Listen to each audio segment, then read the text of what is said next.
আমি চেষ্টা করব মানসিকভাবে অভিনয়ের সঙ্গে সম্পৃক্ত থাকার জন্য, কারণ একজন অভিনয় শিল্পীর কিন্তু কোনো বয়স নেই। এমন কিছু নেতৃত্ব আসুক যারা পরিচালকদের পেশাদারিত্বের জায়গাটায় তারা নজর দেবে এবং কাজ করবে। সামনে একটি ফিল্ম করার চিন্তাভাবনা করছি, সেটাও পরিকল্পনার মধ্যে আছে।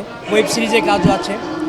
25 তারিখ থেকে ভিকি জাহেদের একটা ওয়েব সিরিজের কাজ শুরু হবে। ঈদের কিছু কাজের কমিটমেন্ট আছে। তো অভিনয় শিল্পী হিসেবে আমি যতদিন পর্যন্ত আমার শারীরিক ক্ষমতা সক্ষমতা থাকবে, আমি চেষ্টা করব মানসিকভাবে অভিনয়ের সঙ্গে সম্পৃক্ত থাকার জন্য, কারণ একজন অভিনয় শিল্পীর কিন্তু কোনো বয়স নেই। একজন অভিনয় শিল্পী শিশুকাল থেকে যখন শুরু করে, সেই বয়সের অভিনয় দিয়ে যখন শুরু হয়, একদম বৃদ্ধ বয়স পর্যন্ত যদি তার অভিনয় করার ক্ষমতা থাকে, শারীরিক সক্ষমতা থাকে, তাহলে তিনি অভিনয় করেন। আর একজন অভিনয় শিল্পীর যে মানসিক যে চাহিদা অভিনয় করার, সেটা কিন্তু অনন্তকালের আমি মনে করি। পরিচালনায় যে কালকে একটি নাটকের কাজ শেষ করলাম, খুব রেগুলার হয়তো পরিচালনার কাজ করি না, আমি হয়তো একটু সময় নিয়ে কাজ করি। সামনে একটি ফিল্ম করার চিন্তাভাবনা করছি, সেটাও পরিকল্পনার মধ্যে আছে। তো ওই ফিল্মের কিছু পরিকল্পনা এবং প্ল্যানিংয়ের কাজ আমরা দুজনেই কাজ করছি, এটা একেবারেই শুরু করেছি আর কি। সহজ বলে তো কোনো কিছু নেই আসলে। পৃথিবীতে যত কাজ আছে সবই কঠিন কাজ, কিন্তু সেই কাজটি যদি আমি জেনে বুঝে করি, তাহলে সেই কাজটি অবশ্যই সহজ। আমি একজন অভিনয় শিল্পী হিসেবে যখন অভিনয় করি, তখন অভিনয়ের যে পারিপার্শ্বিক বিষয়গুলো আছে, সেইগুলো যদি আমি জেনে বুঝে এক চরিত্রকে ধারণ করতে পারি, তাহলে সে কাজটি আমার জন্য সহজ।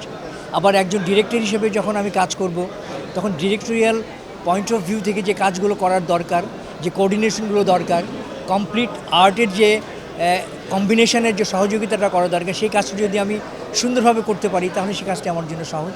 একটা সংগঠনের যদি কোথাও কোনো অনিয়ম হয় বা যে বিষয়গুলো আসলে সবার স্বার্থের বিপরীতে চলে যাচ্ছে, এরকম যদি মনে হয়, এটার জন্য তো আসলে দরকার কেউ যদি এটার প্রতিবাদ না করে বা কেউ যদি এটাকে উদ্যোগ না নেয় বা নিজেদের মধ্যে আলোচনা করতে গিয়ে একটু জোরে কথা না হয়, সেটাকে আসলে সাময়িক।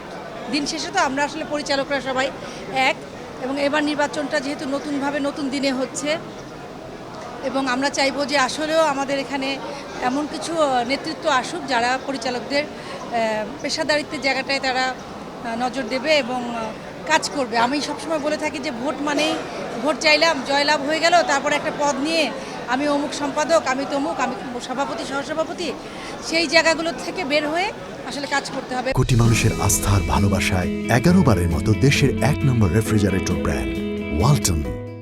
এবং সত্যিকার অর্থে এবার দুটো প্যানেল হয়েছে, বিশেষ করে সবাই কিন্তু কাজ করার জন্যই অনেক বেশি চ্যালেঞ্জ নিয়ে কিন্তু তারা এই পদপ্রার্থী হয়েছেন।